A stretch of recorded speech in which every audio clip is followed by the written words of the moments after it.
Vamos dar o descanso para as pernas um pouquinho, né? Louvado seja Deus. Gente, tivemos neste final de semana aí um evento muito, muito especial, que foi o Acampadinho do Juad, que aconteceu em Taquara, ali num espaço muito bacana, onde 200 e quantos? 200 e poucas crianças, né? Umas 240 crianças, eu acho que em torno de líderes e todo mundo junto aí em torno disso. E foi muito especial, gente. E eu quero honrar aqueles que se dedicaram a isso, né? Chefe Cris, chefe Toco, quero dizer a vocês e também todos os outros líderes do Ministério Juad, que é uma bênção o trabalho que vocês realizam.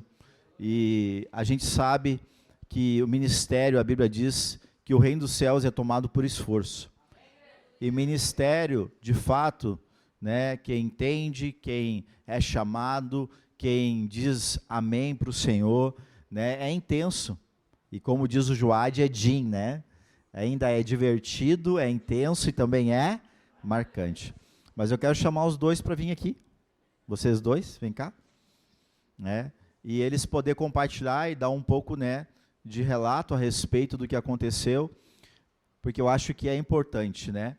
Porque é um trabalho que já vem sido planejado, orado, jejuado, já há um bom tempo, há meses, na verdade, e aconteceu agora esse final de semana, e ainda tivemos a satisfação de receber hoje, e ontem também, muitos pais ali dos Juades, e eu creio que foi realmente algo muito, uma providência divina da parte do Senhor esse momento. Então, deixo para vocês, vem mais para cá um pouquinho, para a câmera pegar vocês ali. Então, o pastor até pegou nós de surpresa, eu estava ali me lavando, né? E eu estou assim, transbordando. Que nem o meu esposo falou, né? Chefe Toco. Sim, o corpo está, sabe, sim, aquele momento, tipo assim, só o fiapo do empim, né? Está só o fiapinho, né? Mas, assim, o espírito está borbulhando. Nós tivemos, então, em torno de, entre líderes e Juades, 240, por aí 250. E, para vocês terem uma ideia, ontem nós tivemos o passadia, tudo junto, no mesmo final de semana. Passadia do Kids, foi junto lá no Acampa. E hoje era o almoço com as famílias, com os pais, né? Vocês tinham que estar lá para ver. Deu em torno de 400 a 500 pessoas naquele local. Na época eram as duas bases de Sapiranga e Estância Velha. E eu quero dizer a mesma coisa que eu falei lá hoje, quando o chefe da outra base, o chefe Jalmar, chamou nós junto para falar, que foi um processo, foi um tempo, levou um tempo. Isso não apareceu, não surgiu do nada.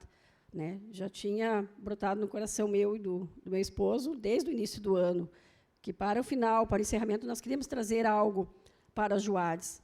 Mas com que propósito seria isso? Né? Para tornar um momento único para eles de encerramento? Sim. Para eles se divertirem? Sim. Mas para que eles se retirassem aqui do expediente de base e para levar eles para um retiro.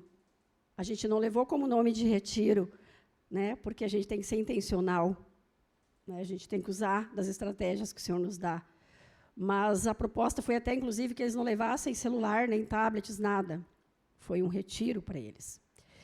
E foi uma luta também para nós, enquanto líderes, né, porque muito se levantou contra. Nós passamos aí meses planejando, projetando, se reunindo, jejuando, orando. É um pagar de preço, é um renunciar, é um sacrifício, muitas vezes, né, de querer estar lá na sua casa, com a sua família. Não, vamos lá, nós temos reunião de planejamento, nós temos que estarmos consagrados e nos consagramos. Quinta-feira nós tivemos a reunião com a base, veio para cá os líderes, nós tivemos um momento de oração, louvor, aqui reunidos antes do acampadinho. Mas tudo isso é para a honra e glória do Senhor apenas. Eu e Toco estamos aqui na frente para falar, só isso. Nós somos chefes funcionais porque existe ordem hierárquica dentro do Juad.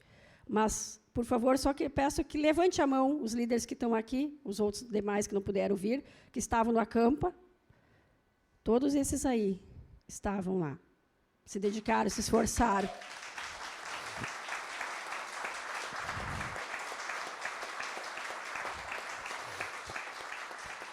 E eu honro a Deus pela vida de cada um deles, porque compraram a ideia do acampadinho, porque se esforçaram conosco, porque pagaram um preço com a gente, sim.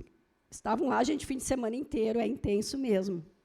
200 e poucas crianças sobre a nossa responsabilidade.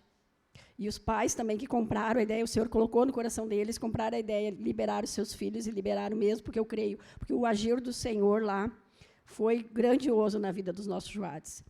E o Senhor nos honrou. O tempo estava marcando tempestade, raios, pais nos mandando mensagem sexta de noite, nós firme, vamos dobrar a oração, Deus vai nos honrar. E o mesmo que eu disse lá hoje de manhã para os pais, Deus nos honrou. Ebenezer, até aqui, o Senhor nos ajudou. Então, é isso que eu queria deixar, que vocês também venham se tocar no coração, não só no Ministério Joade, mas no ministério que o Senhor direcionar dentro do corpo, que você faça parte. Você não está à parte, você faz parte do corpo. Então, não fique aquém, não fique só assistindo, vendo as coisas, não holofortes, não estar na frente com o microfone, mas vendo o que o Senhor pode fazer na vida de outra pessoa através da sua. Então, faça parte. E eu só tenho a agradecer ao Senhor, se vocês vão me ver assim hoje, de noite, o tempo todo chorando, mas não é de fardo, não é de cansaço, é de um coração alegre, um espírito renovado no Senhor, pela missão cumprida, porque nós cremos que nós cumprimos. A parte humana nós cumprimos, líderes. E também o Senhor cumpriu com a dele conosco, nos honrando. Amém?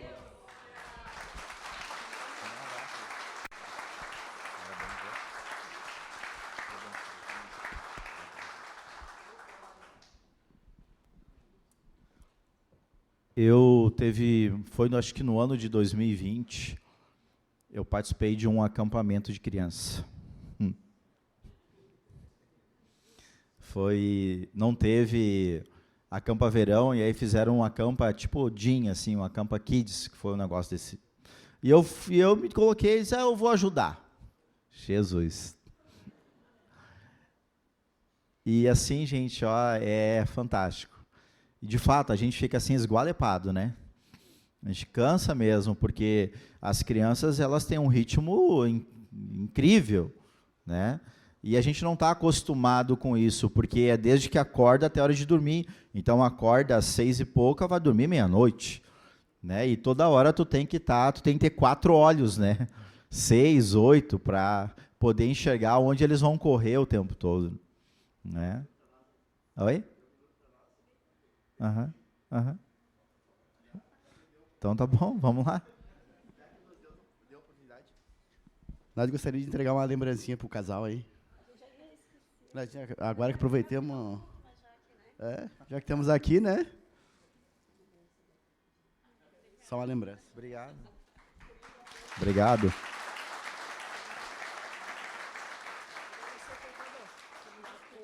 Obrigado. Valeu. Obrigadão. Então vamos tirar a foto aqui. Foto.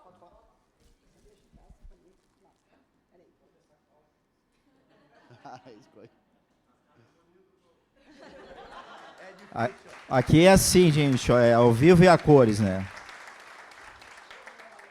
Não vai cair, acho. Enfim, e eu participei desse acampamento, gente, né? E realmente, assim, foi uma bênção, né? Foi muito especial. Então, as crianças, com certeza, elas querem muita atividade, elas querem muita brincadeira, mas, como a chefe falou, a gente tem que ser intencional em tudo que faz. E, então, a oportunidade que nós temos de poder, de alguma maneira, seja de uma maneira lúdica, seja numa brincadeira, poder apresentar Jesus Cristo para uma criança, não tem preço, gente. Né? Tanto que a palavra diz que nós devemos pregar a tempo e fora de tempo. Sempre, quando tivermos oportunidade.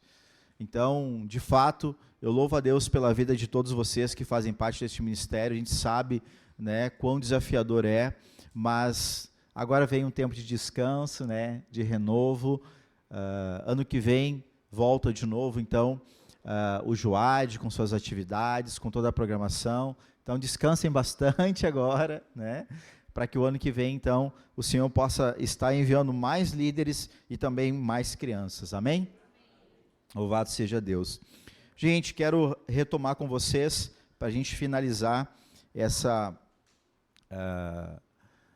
mensagem a respeito da restauração das portas e dos muros de Jerusalém. Voltei a falar na semana passada, e hoje quero falar a respeito de mais uma porta, não quero me estender, então quero ser bem objetivo com vocês nessa noite.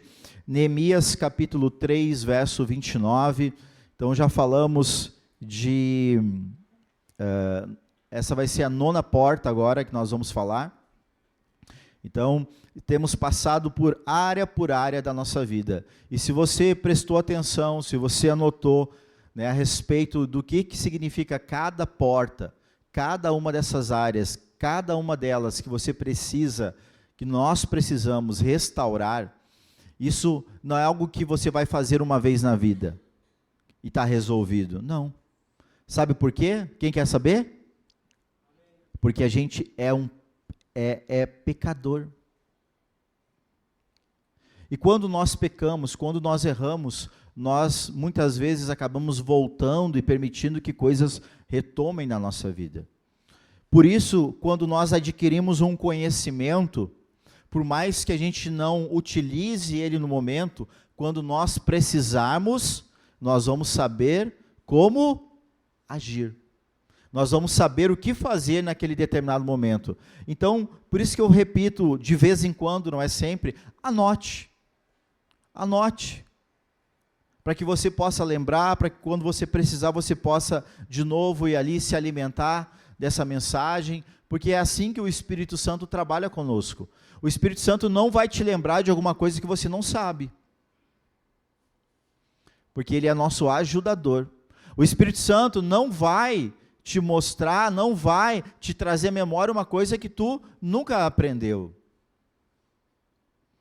Isso tem uma das coisas que eu vejo muito e nas minhas ministrações é isso, que às vezes eu estou ministrando e daqui a pouco o Espírito me traz uma coisa que há muito tempo atrás eu li na Bíblia, e que aquilo me marcou e que aquilo ficou no meu coração, e de repente eu estou falando algo aqui e me vem aquela passagem, e aí eu lembro e eu trago aqui. Por que o Espírito Santo me traz?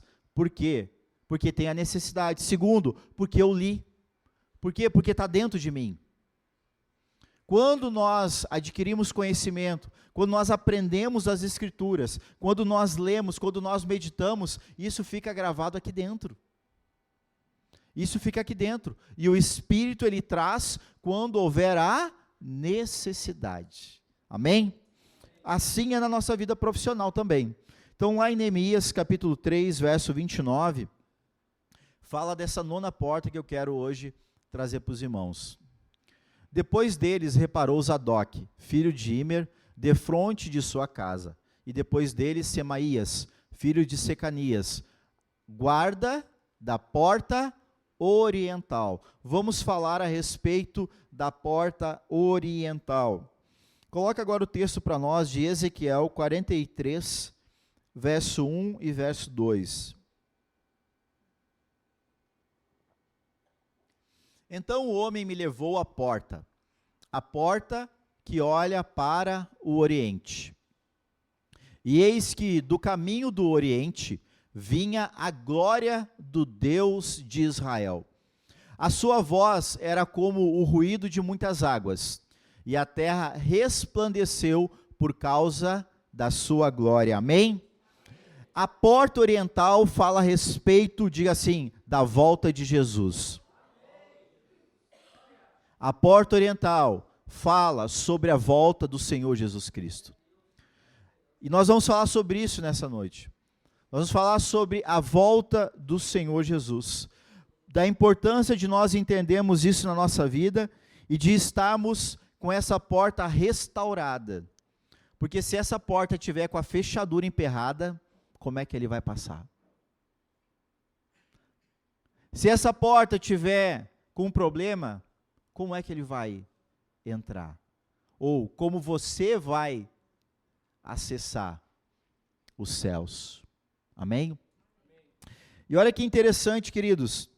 Eu vou ler algo aqui que não está na Bíblia, mas é histórico e que aconteceu de fato, se cumprindo até mesmo uma passagem. Quando Jerusalém era dominada pelos árabes, tá?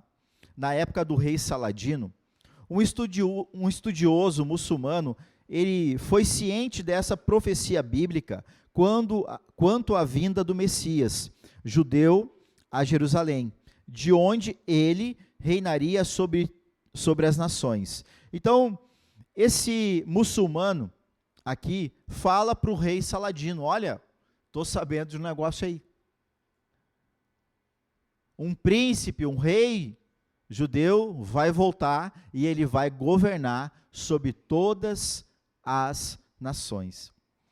No sentido de evitar este cumprimento profético, o rei Saladino, o que ele fez?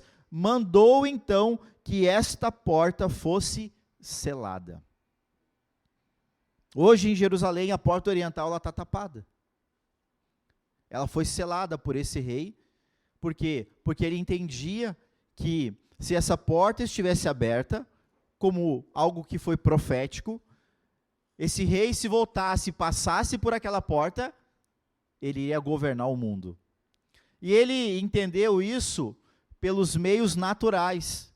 Só que Jesus, ele não veio governar por meios naturais. Assim como Judas pensou e se frustrou, e por isso vendeu Jesus e depois se enforcou, porque ele viu que tinha feito errado.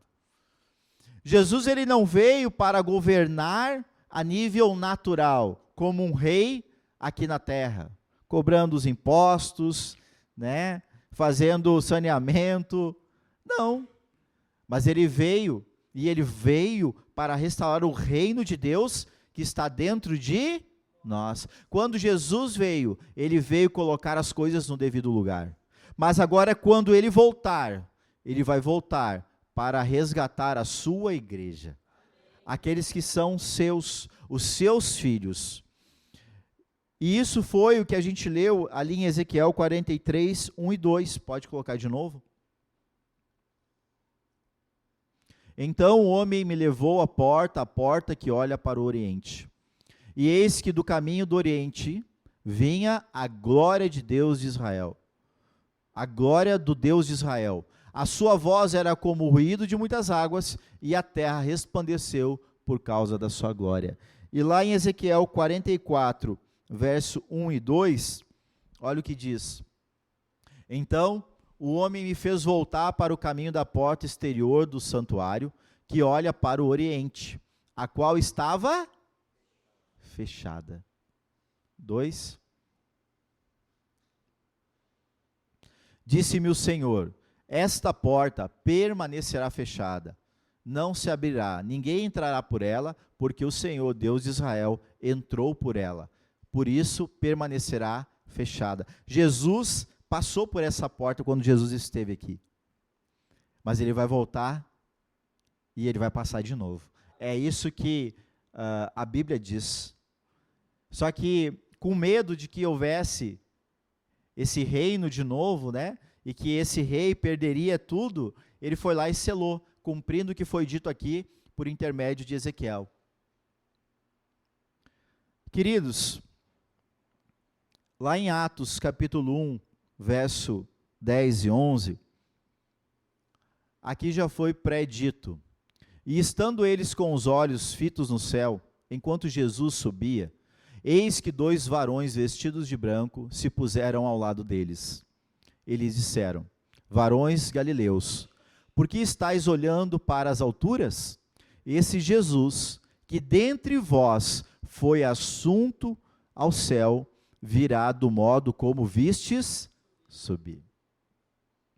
Assim será a vinda do nosso Senhor Jesus Cristo pela segunda vez. Ele vai vir pelos céus, assim como ele subiu aos céus, para resgatar a sua igreja. Mas eu não quero falar de escatologia, até porque escatologia é legal, é interessante, é curioso, mas saber da escatologia te salva? Hein? Saber quando vai ser a grande tribulação, quando é que o anticristo vai vir, quem é o anticristo, vai te salvar? O que vai te salvar? Crer no Senhor Jesus e viver a tua vida agradando a Ele é o que vai te dar salvação. Então, não sou contra quem gosta de estudar escatologia, eu acho muito interessante, mas se a gente perde tempo em saber dias, em saber anos, em saber épocas, em saber qual o rei, qual isso ou qual aquilo, e não está cuidando da própria vida, então tem algo que não bate, porque o Senhor nos chamou para isso, o Senhor nos chamou para outra coisa. Vamos ver o que foi que o Senhor nos chamou para nos preparar para quando Ele voltar, amém? 1 Coríntios 15, 19 diz o seguinte: se a nossa esperança em Cristo se limita apenas a esta vida, somos os mais infelizes de todos os homens. Sabe, gente, uma vez eu vi um videozinho, achei muito interessante. O videozinho começava com uma corda, e essa corda, ela ia contando um pedaço assim, mais ou menos 1 metro, e dizia assim, ó, aqui é o teu período de vida aqui nessa terra. E depois continuava aquela corda, e aquela corda não tinha mais fim. E isso aqui é o teu período depois que você subir aos céus. É infinito, não tem fim, a eternidade. O Senhor é eterno, nós temos a condição de herdar a eternidade. O Senhor não tem início, o Senhor não tem fim, mas nós temos o início, porém, no Senhor não tem fim. Esse período é um período de preparação. Esse período que vivemos aqui é para aprendermos como nós devemos viver numa cidade santa, como nós devemos viver glorificando a Deus quando Ele nos convidar para ir morar com Ele no céu. Pergunto para você, você convidaria qualquer pessoa, uma pessoa rude, uma pessoa arrogante, uma pessoa soberba, uma pessoa que faz desdém, a ir na sua casa e morar na sua casa durante 1 ano? Não? Será que Deus vai nos convidar para morar com Ele se a gente continuar assim? O céu é um lugar, não para pessoas perfeitas, mas o céu é um lugar para pessoas que querem melhorar. O céu é um lugar para pessoas que querem buscar se tornar mais parecidas com Cristo. O céu é um lugar para pessoas que amam a Deus acima de todas as coisas. E também amam o seu irmão, mesmo que ele não seja aquilo que você esperava. Mesmo que ele não seja, talvez, o seu benchmark, a sua ideia de melhor irmão, melhor pessoa do mundo, não. Mas mesmo assim, você ama ele igual, porque ele também é teu irmão e também é filho de Deus. O Senhor, Ele quer que nós venhamos a morar com Ele no céu, e Ele vai nos buscar. E aí talvez fique aquela coisa, mas quando? Porque está demorado esse negócio. Pois é, querido. A Bíblia diz que Jesus falou que nem Ele sabe. Nem Ele tem a data do dia que Ele vai voltar.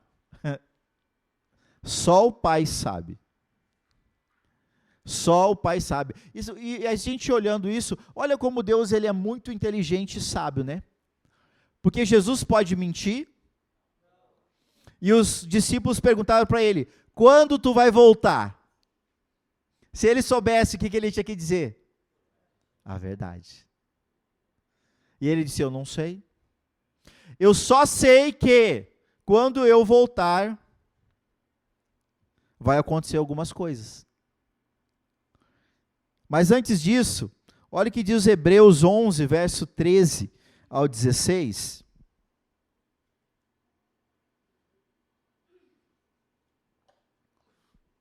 Hebreus 11, 13.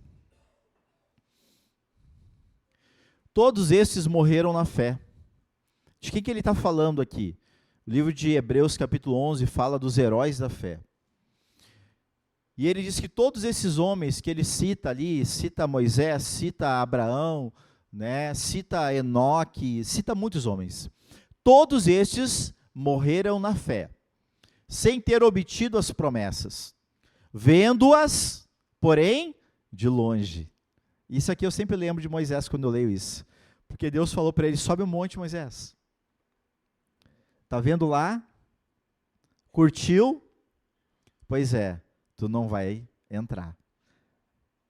Tu não vai entrar. E ali ficou Moisés. E Josué, então, assume toda a nova comitiva, né? Ele se torna responsável por todo aquele povo, aquela nação. Então o Senhor diz aqui, na palavra, vendo-as, porém, de longe, e saudando-as, e também confessando que eram estrangeiros e peregrinos sobre essa terra.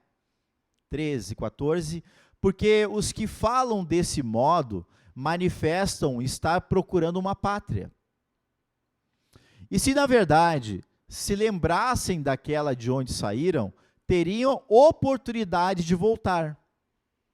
Mas agora aspiram a uma pátria superior, isto é, a celestial. Por isso Deus não se envergonha deles, de ser chamado o seu Deus, porquanto lhes preparou uma cidade. Gente, presta atenção na riqueza desse texto. Presta atenção na riqueza desse texto. Cada um de nós é um peregrino aqui. Volta lá no 13. Vamos entender isso aqui. Ele diz assim: todos esses morreram na fé. Alguém aqui tem fé? Você vai morrer pela fé, sabia?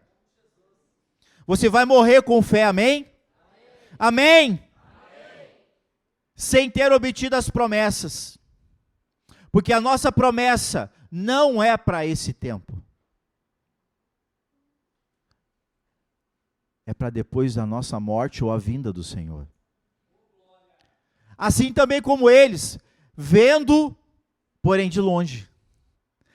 Pela fé, a gente vê, a gente espera, a gente sabe que existe uma pátria, a gente sabe que existe uma promessa, a gente sabe que existe uma cidade, um lugar que Jesus foi preparar para nós. De longe a gente vê. E sauda, porque a gente já fica até com saudade. Ai, que lugar que não vou doer, que não vai ter machucado, que não vai ter tristeza. Confessando que eram estrangeiros e peregrinos. Gente, esse lugar não é meu, não é teu. Esse lugar é por onde nós estamos peregrinando, para nos preparar para o lugar que o Senhor preparou para nós. E se pergunte agora, por que você é um peregrino? Por que você é um peregrino? Porque o peregrino, ele anda, ele vai para um lado, ele vai para o outro, ele anda por aqui, ele anda por ali. Pastor, eu nunca saí de Estância Velha. Mas tu já foi no mercado, não foi? Foi na farmácia, foi na casa do vizinho, foi na casa do parente, não foi? Foi no centro. Passeou pela cidade, não passeou? Encontrou gente, não encontrou? Sim ou não? Por isso que nós somos peregrinos. E eu já vou completar isso depois. Eu já vou explicar melhor. O Senhor nos chamou para peregrinar nessa terra, para cumprir um propósito. E não é para nós mesmos. Nós vamos ser satisfeitos, sim. A chefe Cris, o chefe Toco disseram, estamos moídos, né? Destruído, rico, não pobre, rico. Amém? As palavras têm poder, gente. E quando eu puder corrigir, eu vou corrigir. As palavras têm poder.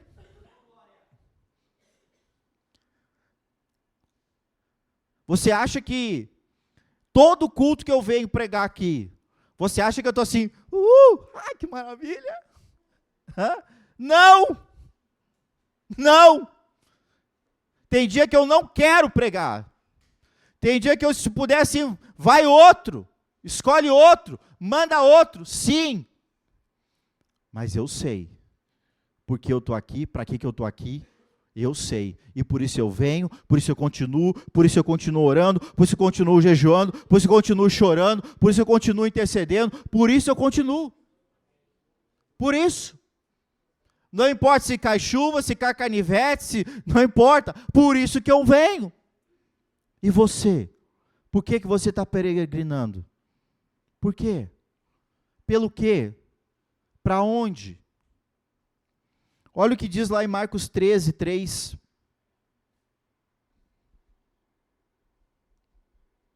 Eu não estou enxergando lá a hora. Rendeu? Está rendendo. Eu estou apavorado, eu achei que era já quase 8h30. No Monte das Oliveiras, defronte do templo, achava-se Jesus assentado. Quando Pedro, Tiago e João e André lhe perguntaram em particular, os 4 chamaram Jesus para o canto, e aí Jesus, vamos bater um freio, tá? Olha só, perguntaram para ele. O que eles perguntaram? 4, isso. Dize-nos quando sucederão estas coisas, e que sinal haverá quando todas elas estiverem para cumprir-se. Esses aí eram aqueles chegados, sabe?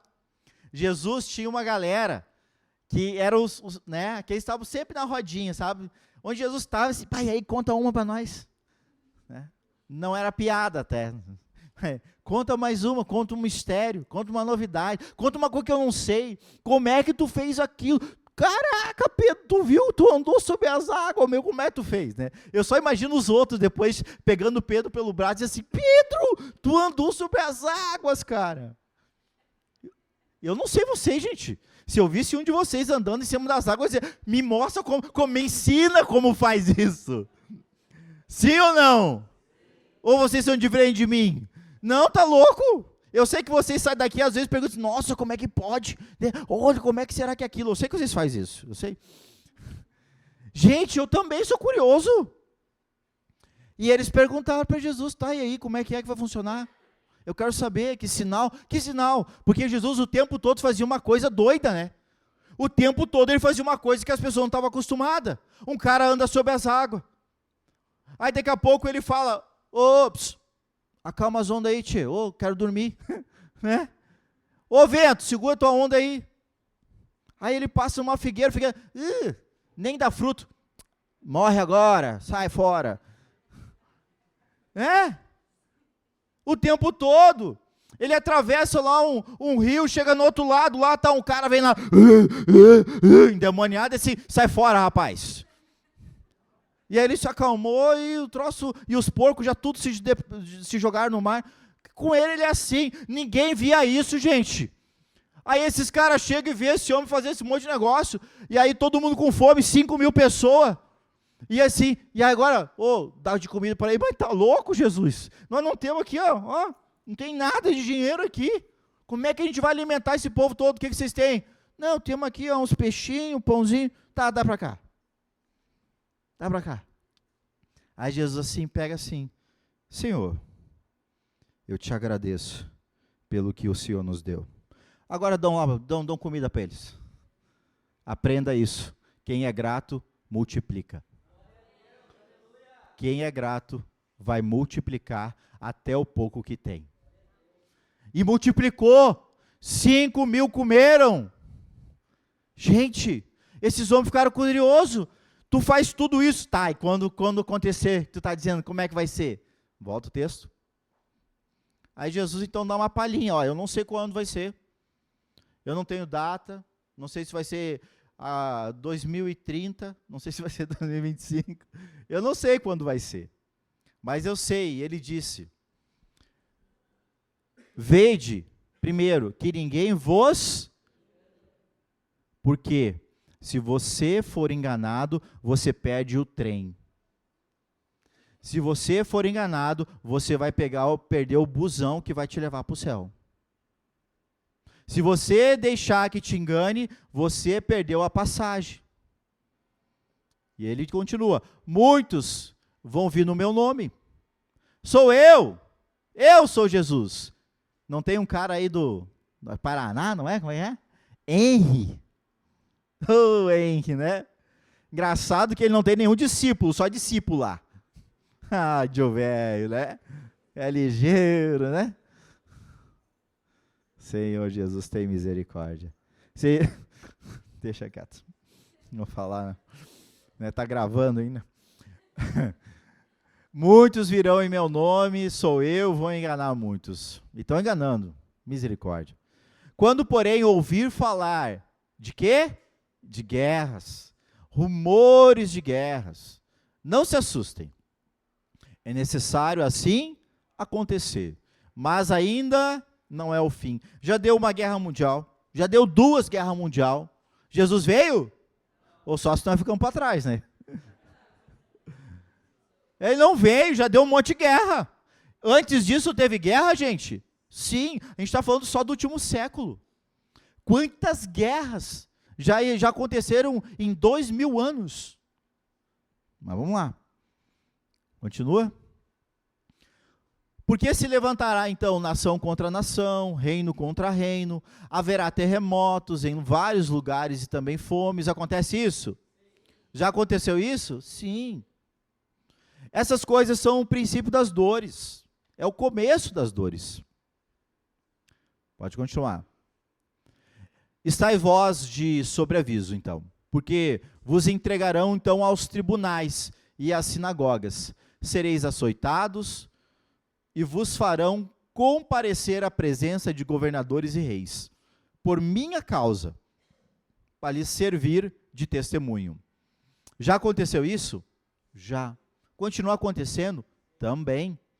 Mas é necessário que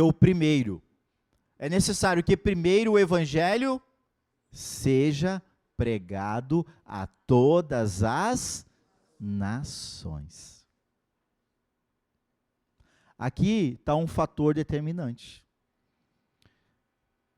Porque quando o evangelho for pregado a todas as nações, por exemplo, quando o Brasil foi descoberto ali em 1500, quem morava aqui no Brasil? E eles eram cristãos? Não. Tinha acontecido guerra, terremoto, um monte de coisa até lá? Sim. Mas os índios não conheciam a palavra. Aí veio as catequeses, né? Como é que era o nome deles mesmo? Os jesuítas, muito bem. Vocês lembram mais de história do que eu. E começaram a catequizar eles, né? Ensinar. E eles eram bem queridos, né? Trocavam o ensino da palavra de Deus por ouro. É bem legal, né? Mas é necessário que primeiro o evangelho seja pregado a todas as nações. Vamos lá. Quando, pois, vos levarem e vos entregarem, não vos preocupeis com o que haveis de dizer. Porque ele está dizendo aqui que vai haver o quê? Perseguição. Mas o que vos for concedido naquela hora, isso falai. Porque não sois vós os que falais, mas o Espírito Santo. Isso me lembra até uma passagem de Paulo, que eu não sei o endereço, porque de endereço eu não sei quase nem da minha rua, mas eu sei onde fica a minha casa. Onde Paulo, quando é preso, ele é levado ao tribunal, ele é levado diante dos governantes, e ali Paulo é usado pelo Espírito Santo para pregar Jesus. E isso, Paulo era top. Paulo era muito bom nisso, gente. Paulo usou de uma sabedoria tamanha para pregar o evangelho que, olha, eu gostaria de ter. Paulo chega a determinado lugar na Grécia e existia altares para todos os deuses que os gregos adoravam. Porque a Grécia era o campeão dos adoração a deuses, né? E aí um determinado lugar lá, tinha um espaço e dizia assim, ao Deus, vocês sabem? Ao Deus desconhecido. E Paulo, com a sabedoria de Deus, ele diz assim, esse é o meu Deus. Por quê? Porque não tinha forma. Era um lugar vazio. O meu Deus nós não vemos. O meu Deus não tem mão, o meu Deus não tem aparência. O meu Deus nós sentimos e a gente ouve. E aí então o apóstolo Paulo, ele usa dessa sabedoria e dessa oportunidade para fazer o quê? Pregar o evangelho e apresentar o Deus dele. Por quê? Porque eles recebiam qualquer Deus.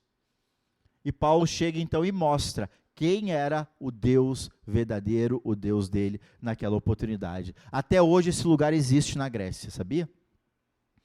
Enfim, vamos continuar aqui. Quando, pois, os levarem, então, vos entregarem, não vos preocupeis. Eu já li isso, né? Próximo, 12. Um irmão entregará à morte outro irmão, e o pai ao filho. Filhos haverá que se levantarão contra os progenitores e os matarão. E o 13? Sereis odiados de todos por causa do meu nome. Aquele, porém, que perseverar até o fim, esse será salvo. A salvação depende da sua, da minha, da nossa perseverança. Depende de nós continuarmos mantendo firme a boa consciência, a fé no Senhor, mas principalmente, olha o que diz 1 Coríntios 13, 13.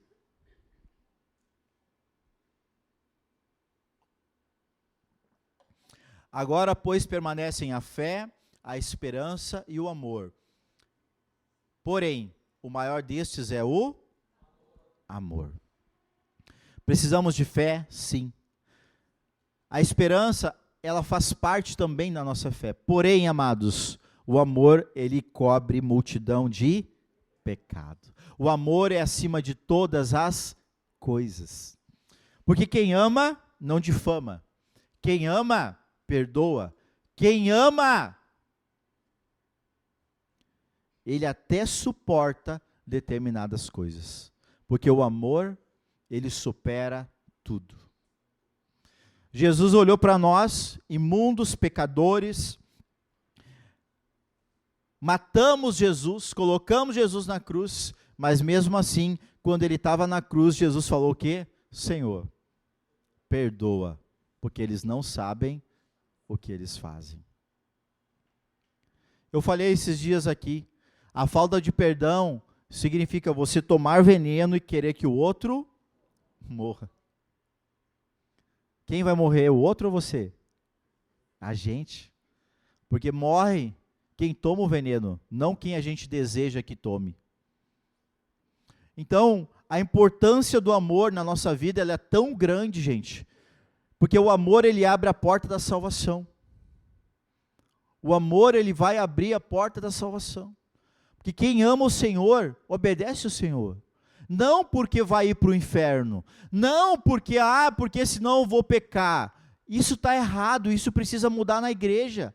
Nós temos que buscar o Senhor não porque vamos para o inferno se não buscarmos. Nós temos que buscar o Senhor porque Ele é bom, porque Ele é amor, porque Ele é justiça, porque Ele é Senhor, porque Ele é o nosso Pai. E todo filho tem prazer de ir ao Pai. Não porque o Pai, ele vai te dar alguma coisa, isso está errado, e infelizmente hoje tem sido o evangelho pregado, isso é uma mentira, isso é um engano. O Senhor nunca prometeu te dar o teu carro, te dar a casa, te dar isso, te dar aquilo. O Senhor prometeu te amar, te abençoar, e abençoar não significa coisas materiais. Abençoar significa te dar provisão, proteção, guarda, e até mesmo, se você for sábio, você vai construir com as próprias mãos as tuas bênçãos, porque Ele vai te promover. Isso é sabedoria, isso é palavra de Deus. Porém, hoje as pessoas, é muito mais fácil, querem o quê? Querem sentir algo, e que alguém fale algo bom e suave no seu ouvido, para que ela saia encorajada, e aí ela faça uma oração: Senhor, agora vai vir a minha casa, aleluia. Sim, mas daí está endividada até os canecos. Aí não trabalha, não tem renda para pagar uma casa, e aí a casa vai vir. Vai vir a minha BMW. Cadê a sabedoria? Cadê o entendimento? Cadê? Em janeiro eu vou começar uma série nova de pregação. Como o cristão ele pode ser uma pessoa bem-sucedida? A partir de janeiro, os domingos eu vou falar sobre isso. Não perca. Mas não ache que eu vou falar aqui para você. Traz aqui. Traz o teu lencinho que eu vou abençoar, que tu vai prosperar. Não pensa isso, tá? Não, eu vou te ensinar a pôr a tua vida em ordem. Eu vou te ensinar, eu vou falar o que a palavra diz, como que tu pode ser abençoado em todas as áreas da vida, mas não com chavão, não com amuleto, não. Gente, eu creio que Deus pode usar todas as formas, eu creio, porém, não utilizemos dessas ocasiões para ser dissimulado, para fazer coisa que não deve. Isso não é de Deus daí. Tá? Porque, quer ver? É bíblico. Tem um texto na Bíblia que diz assim, que pegaram a capa de Paulo e levaram para um enfermo. Colocaram no enfermo, e o enfermo ficou curado. Está na Bíblia. A Bíblia também fala que Pedro passava, as pessoas faziam fila, e aonde projetava a sombra de Pedro sobre os doentes, eles iam ficando curados. Eu só penso assim, sabe o que eu imagino na minha cabeça? Sabe dominó? Sabe dominó? Ele vai passando, a sombra vai pegando, e eles vão assim, e aquele dominó vai caindo de gente assim, sendo curada, né? É uma coisa minha louca da minha cabeça, tá? Mas é eu. Está escrito na Bíblia e aconteceu. Deus fez, por quê? Porque provavelmente era necessário. Porque Pedro, numa pregação, 5.000 pessoas se batizaram. Gente, pensa que aqui deve ter umas 100 e poucas, tá? Eu orar um por um, se fosse Pedro, né? Não sou Pedro. Mas orar um por um para ser curado, você imagina. Quanto tempo vai levar para 5.000 ser curado? O que Deus faz? Rapaz, caminha e deixa o resto para mim, tá? Só caminha. Caminha no meio do povo. E ele caminhava e o Senhor ia curando. Por quê? Porque era necessário que aquilo acontecesse naquele tempo e naquele momento. Amém? Mas será que precisa agora? Porque, gente, naqueles dias, tudo isso era novo. Não existia isso aqui, Não existia. Mas o próprio Pedro, que andou com Jesus 3 anos, ele tinha uma graça tão especial, e Deus queria alcançar o maior número de pessoas, porque a gente leu ali, enquanto o evangelho não for pregado a todas as nações, isso não vai acontecer. O Senhor não vai voltar. Amém? Então, esses são os sinais, queridos, da volta do nosso Senhor. Marcos 13, 32 e 33, olha o que ele diz assim, Agora pulou as horas. Mas a respeito daquele dia ou da hora, ninguém sabe. Nem os anjos do céu, nem o Filho, senão o Pai. Estais então de sobreaviso. E aí façam o quê? Vigiai. Orai, porque não sabeis quando será o tempo. E para mim, e agora para o nosso encerramento, Mateus 25, 1, eu vou ler agora corrido aqui, para mim não, senão eu fico comentando cada versículo. Diz assim, então o reino do céu será semelhante a 10 virgens, que tomando as suas lâmpadas saíram a encontrar-se com o noivo. O noivo é Jesus, a noiva é? Diga eu. Nós somos a noiva. Jesus é o noivo. Então, tomando suas lâmpadas, saíram a encontrar-se com o noivo. 5 dentre elas eram nécias e 5 prudentes. As nécias, ao tomarem as suas lâmpadas, não levaram azeite consigo. No entanto, as prudentes, além das lâmpadas, levaram azeite nas vasilhas. E tardando o noivo, foram todas tomadas de sono e adormeceram. Mas, à meia-noite, ouviu-se um grito: eis o noivo, saí ao seu encontro. Então, se levantaram todas aquelas virgens e prepararam as suas lâmpadas. E as nécias disseram às prudentes: dai-nos do vosso azeite, porque as nossas lâmpadas estão se apagando. Mas as prudentes responderam: não, para que não nos falte a nós e a vós outras. Ide antes aos que o vendem e comprai-o. E saindo elas para comprar, chegou o noivo. E as que estavam apercebidas entraram com ele para as bodas, e fechou-se a porta. Mais tarde chegaram as virgens nécias, clamando: Senhor, Senhor, abre-nos a porta. Mas ele respondeu: em verdade vos digo que não vos conheço. Vigiai, pois, porque não sabeis o dia e nem a hora. Vigiai, orai, se mantém firme naquilo que você tem recebido da parte do Senhor, para que chegar o dia, você não tenha que ficar desesperado e perca o tempo, perca a porta que se abriu e você fique do lado de fora. O Senhor, Ele nos convida todo dia, queridos, todo dia nós precisamos vigiar, todo dia nós precisamos nos converter, todo dia nós precisamos refletir acerca do que estamos fazendo, por que estamos fazendo, para quem estamos fazendo. Nós somos como peregrinos nessa terra, nós somos como aqueles estrangeiros que quem busca a sua pátria, a nossa terra é o céu, é onde nós vamos viver pela eternidade, mas só vamos garantir isso quando? Quando nós permanecermos firmes no Senhor. Só que essa mensagem, eu quero terminar ela mostrando para você algo que o Senhor, Ele confiou a cada um de nós.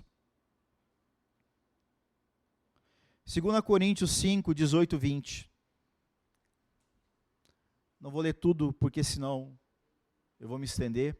Ora, tudo provém de Deus, que nos reconciliou consigo mesmo por meio de Cristo, e nos deu o ministério da reconciliação. A saber que Deus estava em Cristo, reconciliando consigo o mundo, não imputando aos homens as suas transgressões. Quem aqui peca? Se você peca como eu peco, cabe a nós acusar o outro do que peca? O Senhor não nos chamou para isso. Mas o Senhor nos chamou para isso aqui. Nos confiou a palavra da reconciliação. O Senhor nos confiou uma palavra, o Senhor nos confiou um ministério para reconciliar, para pregar o Evangelho a todas as nações, para que então Ele possa voltar. A porta a ser restaurada, a porta oriental, o Senhor só vai voltar e passar por ela, quando nós cumprimos a nossa parte. Ele confiou a nós, Ele confiou a você, a mim, a igreja, o papel de reconciliar. Agora eu quero que você pense por um segundo, quantas pessoas você tem na sua família que não conhecem o Cristo e ainda não têm a salvação, hein? E você tem buscado a reconciliação delas? Você tem buscado ser misericordioso como o Senhor foi contigo? Ou tem imputado o pecado sobre elas? Ah, mas ela não é crente. Nossa, precisa ver, é perverso. E tu não foi. Ou ainda não é, ou continua.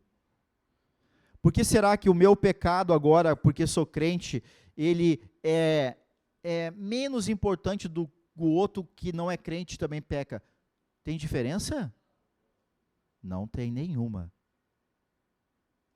Não tem nenhuma. O que me dá o direito de acusar, então? O que me dá o direito de imputar, de colocar peso? Imputar significa colocar peso, significa condenar o outro por aquilo que o outro faz.